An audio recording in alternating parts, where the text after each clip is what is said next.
aquests 3 anys al Bayern, jo crec que seran exitosos per ell. Donarà exemple des del primer dia, com ho va fer a la roda de premsa de presentació, quan tota Alemanya va quedar al·lucinat amb el seu idioma, el seu alemany, que va sorprendre a tothom, i jo crec que el Pep farà història al Bayern i seguirà fent història als clubs que vagi fins que esperem que algun dia torni a Barcelona.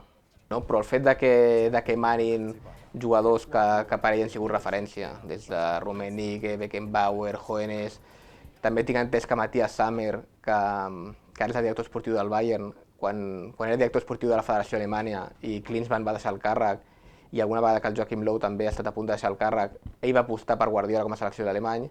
Bueno, doncs jo crec que això, que en lloc que ell vingui a buscar un directiu o un magnate rus o un catarí, que el vingui a buscar un Rummenigge o un Beckenbauer o un Matthias Sammer, jo crec que això li va tirar més, a ell que li agrada molt el futbol, crec que li va tirar més que no les altres opcions. Jo crec que la relació Thiago-Guardiola seria fantàstica, perquè si Thiago va al Bayern és perquè Guardiola ha parlat amb ell i Guardiola ha intentat convèncer-lo que vagi ja, no?